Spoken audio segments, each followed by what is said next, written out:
Budget के बहाने दरअसल हो क्या रहा है, ये बड़ा सवाल जरूर है, लेकिन सवाल ये भी है कि इसके जरिए युवा किस तरीके की सोच रखते हैं या युवाओं को किस तरीके की उम्मीदें हैं, और इन उम्मीदों के सहारे क्या युवा कुछ इस तरीके की भी चीजें देख रहे हैं कि आने वाले दिनों में युवाओं के लिए बहुत कुछ होगा, या फिर ये सरकार सिर्फ दिखावटी बयानबाजी कर रही है, कागजी कार्रवाई कर रही है और आमतौर पर आम आदमी के लिए कुछ है नहीं। बहुत बड़ा सवाल है, क्योंकि युवाओं के लिए मैनिफेस्टो में बहुत बातें कही गई, अब बेरोजगारी भत्ते की भी बात है, उसमें बहुत सारे सवाल विपक्ष की तरफ से जरूर खड़े किए जा रहे हैं। इस वक्त हमारे साथ भारतीय जनता युवा मोर्चा के प्रदेश अध्यक्ष भी जुड़ रहे हैं देहरादून से। राजीव कंडारी साहब, हम आपसे जरा आप समझना चाहेंगे, जो बजट आया है उस बजट को आप किस तरीके से देखते हैं?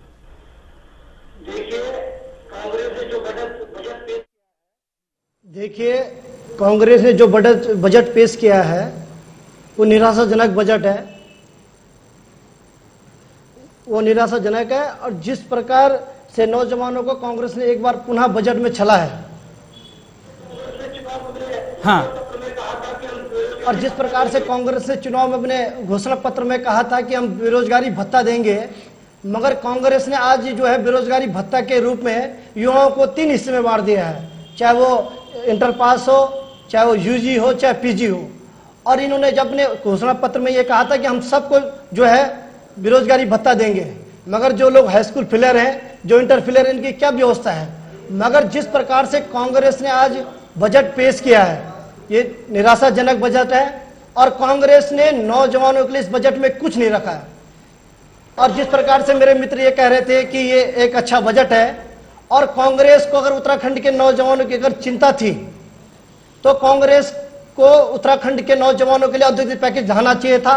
जब इस प्रदेश में हमारी सरकार थी तो हमने सड़कों पर उतर कर मांग की कि उत्तराखंड के नौजवानों के लिए औद्योगिक पैकेज होना चाहिए, मगर कांग्रेस में केंद्र में कांग्रेस की सरकार है, उत्तराखंड में कांग्रेस की सरकार है, मगर कांग्रेस ने अभी तक उत्तराखंड के नौजवानों के लिए औद्योगिक पैकेज घोषित नहीं किया।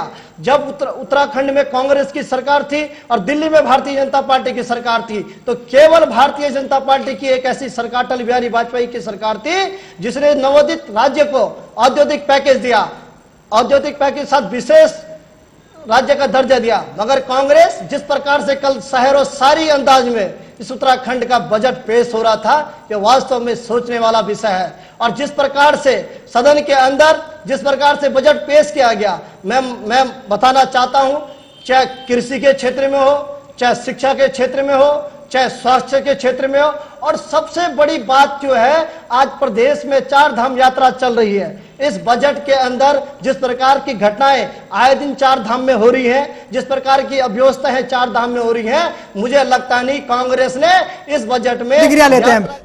हृदय साहब, आप किस तरीके से देख रहे हैं? इस बात को मैं कह सकता हूं, मैं भारतीय जनता युवा मोर्चा प्रदेश अध्यक्ष होने के नाते इस बात को दावे के साथ कह सकता हूं, कांग्रेस ने एक बार पुनः जो है छलावा का बजट पेश किया है, और कांग्रेस ने एक बार पुनः उत्तराखंड के नौजवानों को छला है। और जहां तक बेरोजगारी भत्ते की बात की, तो उत्तराखंड की आम जनता, उत्तराखंड का नौजवान जिस प्रकार से बेरोजगारी भत्ते के नाम पर कांग्रेस छलावा दिया है, 2014 के चुनाव में यहां का नौजवान मुंह तोड़ जवाब देगा। सुमित जी, ऐसा है क्या? देखिए, अब ऐसा है, शेरो शायरी की जहां तक बात है, शुरुआत वहीं से करने दीजिए। आज तो मैं खुद ही सदन में था, मैंने भी ऑब्जर्व करा कि हमारे जो माननीय नेता प्रतिपक्ष हैं श्री अजय भट्ट जी, उन्होंने गालिब से लेके पता नहीं कितने शायरों की शेरो शायरी में जवाब दिया। कम से कम आज जवाब दिया। शेरो शायरी एक, देखिए, बड़ी बात नहीं है। शेरो शायरी तो एक कहावत कहने के लिए, एक बात समझाने के लिए एक इमोशनल तरीका, एक इमोशनल जरिया है।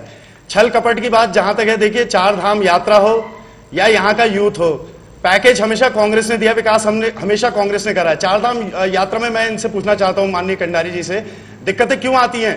क्योंकि इनकी सरकार ने 5 साल कोई ना वहां कंडारी जी बोलने दीजिए, कंडारी जी बोलने दीजिए, ना इन्होंने कोई काम करा और रोडें गिरती रही। इनके माननीय अध्यक्ष के नॉमिनेशन में 4 लोग गाड़ी में दबके मर गए। ये इनकी प्रशासन और ये इनकी प्रशासनिक एबिलिटी है। मैं इस बात से कतई सहमत नहीं हूं।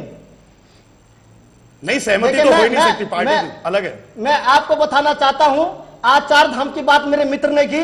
जब इस उत्तराखंड में भारतीय जनता पार्टी की सरकार थी, तो भारतीय जनता पार्टी की सरकार ने अधिक मूल्य वृद्धि पर बिजली खरीदी अन्य प्रदेशों से, और उत्तराखंड के नौजवानों के लिए, उत्तराखंड की 4 धाम यात्रा के लिए भारतीय जनता पार्टी ने व्यवस्था की। और आज जब हमारी सरकार थी तो देहरादून के अंदर हम इस समय बैठे, देहरादून के अंदर भी कभी बिजली नहीं जाती थी।